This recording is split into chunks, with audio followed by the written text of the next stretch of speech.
प्यारे दोस्तों, इस कहानी के कल वाले भाग में आपने देखा कि कैसे गौरी कव्वी अपनी सास से नफरत करती है। उसी नफरत में उसने अपनी सास का घोंसला अपने पति से बोलकर अपने घर के बाहर रखवा दिया। और फिर गौरी कव्वी के बेटे ने गौरी की सहेली की बेटी बग्गी कव्वी से पसंद की शादी कर ली। जग्गू कौवा अपने माता पिता के बिना ही शादी करके अपनी दुल्हन बग्गी कव्वी को घर ले जाता है। जग्गू, ये घर तो बहुत छोटा है। जग्गू से पहले ही जग्गू की माँ गौरी कव्वी बोलती है, मेरी बहू खुश रहेगी यहाँ, घर छोटा है या बड़ा। मैं बना लूंगा, मैं एक और घर भी बना लूंगा। देखा देखा, मैं ना कहता था मेरे पापा नया घर बना लेंगे। मैंने आज शाम माँ को खाने पर बुलाया है। जग्गू जी, जल्दी से आप सारे इंतजाम मुकम्मल कर लें। मैं करूँगा, सारे इंतजाम मैं करूँगा। आप जाओ और थोड़ी देर नदी पर घूम आओ। फिर जग्गू अपनी नई नवेली पत्नी को साथ लेकर नदी पर चला जाता है। मैं खाना बना लेती हूँ और आप कोई फल वगैरह ले आएं। ऐसे गौरी और कालू अपनी बहू की माँ के खाने का बंदोबस्त करते हैं। शाम हो जाती है, बग्गी की माँ भी आ जाती है। बुढ़िया, तुम कौन हो? मैं कालू की माँ हूँ, अपने जग्गू की दादो। फिर जग्गू की सास घर में चली जाती है। खाना लगा हुआ था। माँ, मैं कब से आपका इंतजार कर रही हूँ। आ गई मेरी सहेली। इन बच्चों ने तो हमें और भी करीब कर दिया। हाँ गौरी, अब तो और भी मजा आएगा। खाना शुरू करो, सब तैयार है। मम्मा पापा, आप थोड़ी देर बाहर चले जाएं, पहले हम खा लें, आप बाद में आकर खाना खा लेना। ये सुनकर गौरी और कालू एक दूसरे की मुंह की तरफ देखना शुरू कर देते हैं और कालू गौरी को इशारा करता है। फिर वो दोनों बाहर चले जाते हैं। माँ, ये ले, ये फल और ये बिरयानी मेरी सास ने खास आपके लिए बनाई है। बहुत भूख लगी हुई है बेटी, चिंता ना करो, मैं सब खा लूंगी। अभी तो शुरुआत है, आगे आगे देखो गौरी क्या होता है हमारे साथ। मैं ना कहता था ये कव्वी बहुत होशियार है। जग्गू की पसंद है कालू, हम कर भी क्या सकते हैं। कालू, कालू बेटा, ये कौन गई है हमारे घर में? माँ, ये जग्गू की सास है। जग्गू की शादी भी हो गई और मेरे पोते ने मुझे बताया ही नहीं। चुप कर जाओ बुढ़िया, उसने हमें नहीं बताया, वो तुम्हें क्या बताएगा। मम्मा पापा, अंदर आ जाएं, हमने खाना खा लिया है। गौरी, मेरी बेटी से काम वाम नहीं होता, बहुत लाड से पाला है मैंने अपनी बेटी को। बहन, काम क्या है, 2 बर्तन होते हैं, वो तो मेरी बहू आराम से धो लिया करेगी। माँ, बता दो अपनी सहेली को। सुनो गौरी, बर्तन 2 हो या 1, मेरी बेटी से ये सब नहीं होगा। फिर बग्गी की माँ चली जाती है। ऐसे ही कुछ दिन गुजर जाते हैं। जग्गू, आज माँ से बात करो, 2-4 दिन रुक जाओ। बग्गी, मैं कर लूँगा बात। आपने शादी से पहले वादा किया था कि ये घर मेरा होगा, तुम अपने मम्मा और पापा को घर से निकाल दोगे। अच्छा, ठीक है, मैं आज ही मम्मा पापा से बात करता हूँ। फिर शाम को जब बग्गी और उसका पति जग्गू घर जाते हैं तो गौरी घोंसले में लेटी हुई थी। सासू माँ, आप लेटी हुई हैं, खाना नहीं बनाया आपने? बहू, आज मेरी तबीयत बहुत खराब है, आज खाना तुम खुद ही बना लो। जग्गू जी, देख लिया, हो गए ना नाटक शुरू। मैंने तो पहले ही बता दिया था, जब तक ये बुढ़िया यहाँ रहेगी मुझे कोई खुशी मिलने वाली नहीं है। बहू, चुप हो जाओ, मैं बना लेती हूँ खाना। मम्मा, आप भी नाटक थोड़े कम किया करें। मैं अपनी माँ के पास जा रही हूँ। और सुन लो जग्गू, जब तक ये दोनों बुढ़े इस घर में हैं, मैं अपनी माँ के पास ही रहूंगी। रुको बग्गी, मेरी बात तो सुनो। मगर जग्गू की पत्नी वहाँ से चली जाती है। मम्मा, ये सब आपकी वजह से हुआ है। क्या था जो खाना बना लेती, मर तो नहीं जाती आप। गुस्से में जग्गू घर से बाहर निकल जाता है। थोड़ी देर बाद कालू कौवा घर आता है। गौरी, क्या हुआ, तुम क्यों रो रही हो? बहू नाराज होकर मैके चली गई है। वो क्यों, क्या बात हुई है? जब तक हम इस घर में हैं, बहू लौट कर नहीं आएगी। जो बोया है वो काटना तो होगा। ऐसा कहते हुए कालू कौवा सोचने लगता है। उस रात बहुत ठंड थी। कालू की बूढ़ी माँ तड़प तड़प कर मर जाती है, जिसे दूसरे दिन कालू नदी में बहा आता है। आज तो गौरी भी रो रही थी। कालू, सासू माँ मर गई, मैं ही बुरी थी। सासू माँ बहुत अच्छी थी। जब मेरा जग्गू इस दुनिया में आया तो सासू माँ ने मेरा बहुत ख्याल रखा था। गौरी, अब क्या फायदा रोने का? तुम्हारे कहने पर ही तो मैंने माँ का घोंसला घर से बाहर रखा था। जग्गू अपनी पत्नी के पीछे उसकी माँ के घर जाता है। मैंने एक बार कह दिया है, जब तक तुम्हारे मम्मा पापा घर में हैं, मैं वहाँ नहीं जाऊंगी। इतना गुस्सा ना करो, कुछ दिनों तक वो चले जाएंगे। चलो बग्गी बेटी, मैं जाती हूँ तुम्हारे साथ। मैं बात करती हूँ उन बुढ़ों से। फिर जग्गू अपनी सास और पत्नी के साथ अपने घर जाता है। अच्छा हुआ बहू जो आप आ गई, मैं और कालू आपको लेने ही जाने वाले थे। बात सुनो बहन गौरी, तुम मेरी सहेली जरूर हो, मगर मैं बात करूंगी न्याय की। जब बच्चों की शादी कर दें तो उन्हें अलग घर भी देना होता है। या तो तुम इस घर में रहोगी या अपने बेटे को अलग घर बना दो। बना लूंगा, मैं घर भी बना लूंगा। कितनी देर से मैं ये सब सुन रहा हूँ। पिताजी, आप और मम्मा कहीं और चले जाएं और मुझे और मेरी पत्नी को सुकून से इस घर में रहने दें। मगर हम कहाँ जाएंगे बेटा? दादो तो मर गई हैं, घोंसला खाली ही है, आप उस घोंसले में चले जाएं। हाँ ये ठीक है, मगर वो घोंसला हमारे घर से उठाकर थोड़ी दूर रख लें। लो, बच्चों ने खुद ही अच्छा फैसला कर दिया है। अब मैं चलती हूँ। बेटी बग्गी, अगर ये दोनों यहाँ से ना गए तो तुम चुप करके अपनी माँ के पास आ जाना। आपकी माँ का घर बहुत बड़ा है। बग्गी की माँ चली जाती है। जग्गू बेटा, मैंने हमेशा आपको अच्छे से अच्छा भोजन दिया, सब दिया, और आज तुम हमें घर से निकाल रहे हो। अगर ये सब बातें ही करनी है तो हम चले जाते हैं यहाँ से। नहीं जग्गू बेटा, आप इसी घर में रहें, हम आपकी दादो वाले घोंसले में रह लेंगे। हाँ मम्मा, ऐसे सब ठीक हो जाएगा। दादो भी तो रह लेती थी उस घोंसले में, आप दोनों ने भी तो दादो को घर से बाहर घोंसले में ही रखा हुआ था।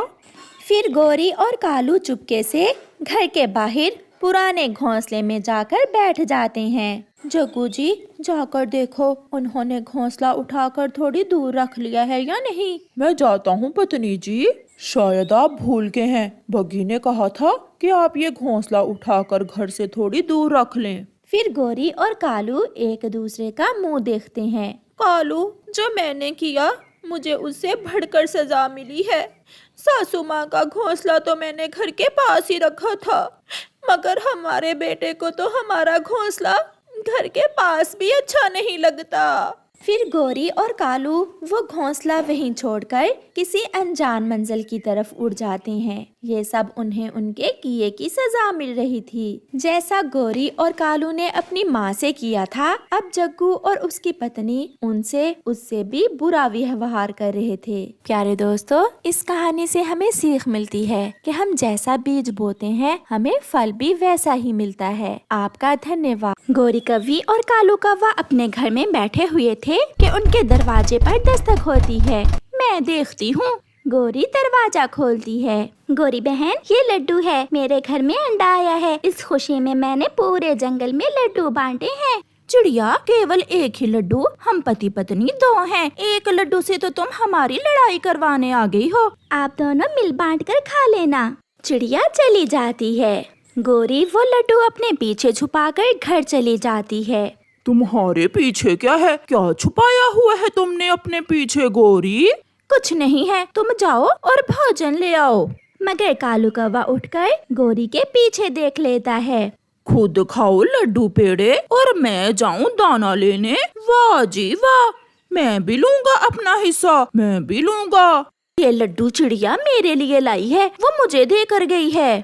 तुमने दरवाजा जो खोला था, अगर मैं दरवाजा खोलता तो वो मुझे दे जाती। लाओ, आधा लड्डू मुझे दो। इसी बात पर दोनों में लड़ाई शुरू हो जाती है। मैं लूंगा। मैं नहीं दूंगी। गुस्से में गौरी पास में पड़ा एक डंडा उठाकर कालू कौवे के सर पर मार देती है। कालू चकराता है और गिर जाता है। ये देखकर गौरी डर जाती है। मेरे सुंदर पति, गलती हो गई, उठ जाओ, ना करो ऐसा मजाक। ले लो, तुम ये सारा ही लड्डू ले लो। इससे तो अच्छा था वो मनहूस चिड़िया ना ही आती लड्डू लेकर। मगर कालू बेहोश पड़ा था। रोती हुई गोरी बुलबुल डॉक्टर के पास जाती है और उसे अपने साथ लेकर आती है। तुम कह रही थी कि कालू सीढ़ियों से गिरा है, मगर इसके तो सर में किसी ने डंडा मारा है। मुझे क्या मालूम, मैं तो रसोई में कालू जी के लिए चाय बना रही थी। फिर बुलबुल कालू को दवा देती है। थोड़ी देर बाद कालू उठ जाता है। कौन हो तुम? कौन हो? ये कौवी मेरे घर में क्या करने आई है?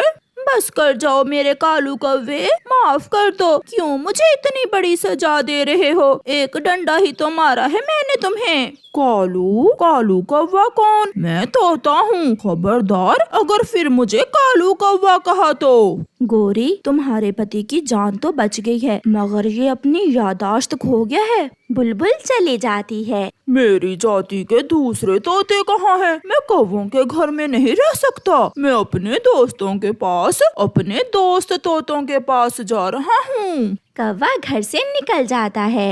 अब सारे जंगल को मालूम हो जाएगा कि गोरी ने डंडा मारकर अपने पति कालू को पागल कर दिया है। गोरी भी पीछे भागती है।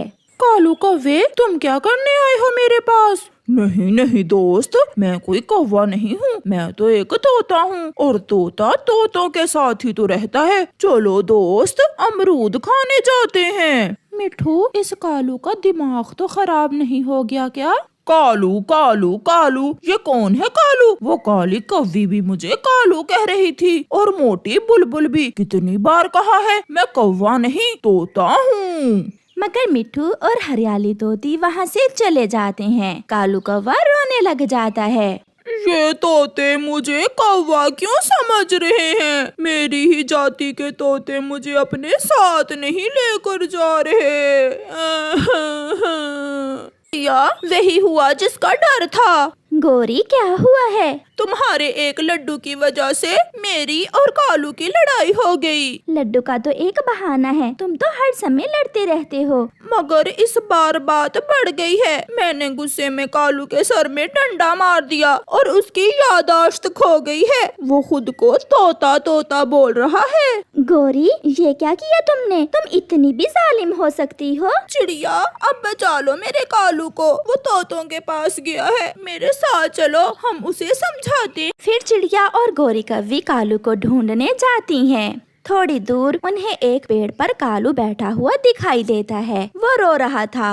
गोरी और चिड़िया कालू कौवे के पास जाती हैं। कालू जी, मेरे सुंदर पति, मुझे माफ कर दो। कालू भैया, चलो घर चलें। मैं तंग आ गया हूँ इस कौवी से, मेरे पीछे ही पड़ गई है। मैंने कहा ना कि मैं कौवा नहीं तोता हूँ। एक तोता एक कौवी का पति कैसे हो सकता है? और मेरी जाति के तोते भी मुझे साथ लेकर जाने को तैयार नहीं है। इससे अच्छा है मैं आत्महत्या ही कर लूँ। ऐसा ना कहें कालू भैया, हमने मान लिया आप तोते ही हैं। गोरी, इसे कुछ दिन तंग न करो, कहीं ये कालू तोता सच में ही आत्महत्या न कर ले। इस बुलबुल को ठीक समझ आई है, इसने पहली बार मुझे तोता कहा है। तोते भैया, मैं बुलबुल नहीं चिड़िया हूँ। आप जो भी हो, मगर मैं तोता ही हूँ। चलो अब जल्दी से मुझे दूसरे तोतों के पास छोड़ाओ, नहीं तो मैं मर जाऊंगा। चिड़िया, तुमने ठीक ही कहा। इसे 1-2 दिन मिठू और हरियाली तोती के घर छोड़ देते हैं। 1-2 दिन में मेरा कालू ठीक हो जाएगा। तुमने फिर मुझे कालू कहा, काली गंदी कौवी। फिर चिड़िया और गोरी कालू को साथ लेकर तोतों के घर जाते हैं। मिठू भैया, आप कालू कौवे को 1-2 दिन अपने घर में रख लें, क्योंकि कालू खुद को तोता समझने लगा है। तोता? वो क्यों? ये थोड़ी देर पहले हमें भी यही बता रहा था कि ये कौवा नहीं तोता है। मुझसे एक डंडा लग गया मेरे कालू जी के सर में, उसी से यादाश्त खो गई है मेरे कालू जी की। तुम बहुत जालिम हो गोरी, अपने अच्छे भले पति का तुमने क्या कर दिया है। ठीक है गोरी, तुम इसे 1-2 दिन हमारे पास ही छोड़ जाओ। फिर गोरी और चिड़िया कालू कौवे को तोतों के घर में छोड़कर चली जाती हैं। अपनी जाति के तोतों के साथ रहना मुझे बहुत अच्छा लगता है, बुरी लगती है वो काली कौवी मुझे। अब आप सो जाएं, रात हो गई है, सुबह हम बाग में अमरूद खाने जाएंगे। सुंदर तोती, तुम भी जाओगी ना मेरे साथ? मैं तेरी जबान। ना करो मिठू, पहले ही बेचारा अपनी यादाश्त खो गया है। वो सब सो जाते हैं। दूसरे दिन मिट्ठू नदी पर पानी पीने गया हुआ था। सुंदर तोती, एक मैं तोता और एक वो मिट्ठू, दोनों में से सुंदर कौन है? तुम ही सुंदर हो, थोड़ी दूर होकर बैठो। मगर दूर क्यों? एक तोता अपनी तोती से दूर कैसे हो सकता है? ऐसे कालू कौवा हरियाली की तरफ बढ़ता है। गुस्से में हरियाली पास पड़ा हुआ डंडा उठाकर कालू के सर में मार देती है, जिससे कालू कौवा फिर से बेहोश हो जाता है। हरियाली भागकर बुलबुल को लाती है। मिट्ठू भी आ गया था और गोरी भी। बुलबुल कालू को दवा देती है। थोड़ी देर बाद कालू होश में आ जाता है। गोरी, क्या वो लड्डू तुमने खा लिया है? ये सुनकर सब खुश हो जाते हैं। ठीक हो गया, मेरा पति ठीक हो गया। कालू जी, आप घर चलें, मैं आपको अपने हाथों से लड्डू बनाकर खिलाऊंगी। ओए मोटी चोंच वाले तोते, तुम मुझे यहाँ क्यों लाए थे? ये घर जाकर अपनी पत्नी से ही पूछ लेना। तुम्हारा भला हो हरियाली, जो तुमने दूसरा डंडा मारकर मेरे पति को फिर से कौवा बना दिया। इसे घर ले जाओ और अगर दोबारा डंडा मारो तो इसे कहना कोई चिड़िया या कबूतर बन जाए, तोता ना बने। फिर वो सब हंसने लग जाते हैं।